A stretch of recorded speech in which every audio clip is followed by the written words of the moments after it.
అందరికీ నమస్కారం. ఎన్నికలు ముగిశాయి. దాదాపు 82% ఓట్లు పోలయ్యాయి. ఇది ప్రజాస్వామ్యంలో మంచి పరిణామం.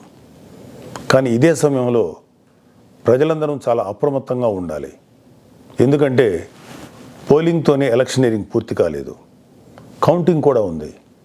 ఓటమి కళ్ళ ముందు కనిపించడంతో వైసీపీ అసురగణం ఎంతటి అరాచకానికి ఒడిగొడుతుందో పల్నాడు, తాడిపత్రి, తిరుపతిలో చూసాం.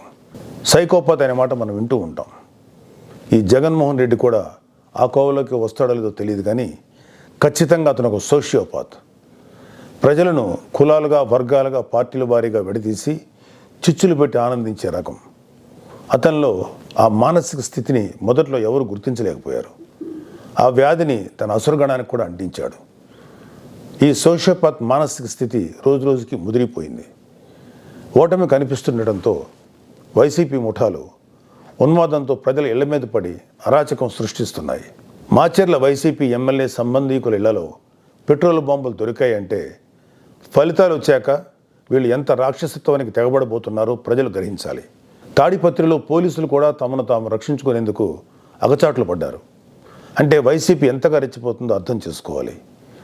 వైసీపీకి ఓటు వేయలేదని తెలిసి ఇళ్లలో చొరబడి మహిళలను, పిల్లల్ని అందరినీ చావుగొట్టే పైశాచికత్వాన్ని పెంచింది ఎవరు? ఖచ్చితంగా ఈ జగన్మోహన్ రెడ్డి అనే చెప్పాలి. విశాఖపట్నంలోని కంచరపాలెంలో ఓ కుటుంబం కూటమి అభ్యర్థులకు ఓటు వేసిందని తెలిసి వైసీపీ గుండాలు ఆ ఇంట్లో మహిళలను, చదువుకుంటున్న పిల్లలపై దుర్మార్గంగా దాడి చేసింది. గర్భంతో పుట్టింటికి వచ్చిన మహిళపైన తీవ్రంగా దాడి చేశారు. అంటే వైసీపీ రాక్షసత్వం ఏ స్థాయిలో ఉందో తెలుసుకోండి. ఇలాంటివన్నీ తెలుసుకొని చిక్కటి చిరునవ్వులు చెందించే వ్యక్తిని ఏమనాలి? మహేష్ బాబు స్పైడర్ సినిమాలో విలన్ సూర్య గుర్తొస్తున్నాడు కదూ. ఉత్తరాంధ్ర నుంచి రాయలసీమ వరకు ఎన్నికల అనంతరం హింసను ప్రేరేపించడంలో వైసీపీ ఓటమి కనిపిస్తుంది. రాబోయే ఓటమిని కప్పిపుచ్చుకునేందుకే ఈ దాడులు చేస్తుంది. ఈవీఎంలు భద్రపరిచిన స్ట్రాంగ్ రూమ్స్ దగ్గర కూడా భద్రత పటిష్టంగా ఉంచాలి. అక్కడ సెంట్రల్ గవర్నమెంట్ వారిది 3 అంచెల సెక్యూరిటీ ఉంది. అయినా కూడా అక్కడ మన కూటమి పార్టీల ప్రతినిధులు నిరంతరం పహరా ఉండాలి. ముఖ్యంగా మన జన సైనికులకి, వీర మహిళలకి నా అభ్యర్థన ఏంటంటే, ఎక్కడైతే జనసేన పోటీ చేసిన ప్రాంతాల్లోని ఈవీఎంస్ భద్రపరిచిన స్ట్రాంగ్ రూమ్స్ ఉన్నాయో అక్కడ మన జన సైనికులు వాలంటీరింగ్ చేసి కాపులాగా కూర్చోవాలి. ఈ అవకాశాన్ని ముఖ్యంగా మనం వదులుకోవద్దు, వాడుకుందాం. ఈ వైసీపీ దుర్మార్గులను ఏ దేశంలోనూ తేలిగ్గా తీసుకోవద్దు. వాళ్ళు ఏ అరాచకానికైనా, దౌర్జన్యానికైనా తెగబడతారు. ఆ మధ్యన అంటే 2-3 ఏళ్ల క్రితం అమెరికన్ ప్రెసిడెన్షియల్ ఎలక్షన్స్లో కూడా ఎక్స్ ప్రెసిడెంట్ డొనాల్డ్ ట్రంప్ ఇలాంటి లక్షణాలే కనబరిచాడు. ఎన్నికల్లో ఓడిపోతున్నాను అని తెలిసాక కూడా నేనే గెలుస్తున్నాను, గతం కంటే గట్టిగా ఓట్లు వచ్చాయని ప్రచారం మొదలెట్టాడు.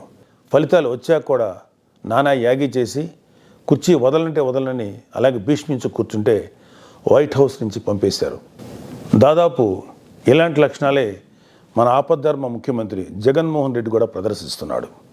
అందుకే మొన్నటికి మొన్న ఐపాక్ మీటింగ్లో కూడా తన పార్టీ గెలుస్తుందని గొప్పలు చెప్పాడు.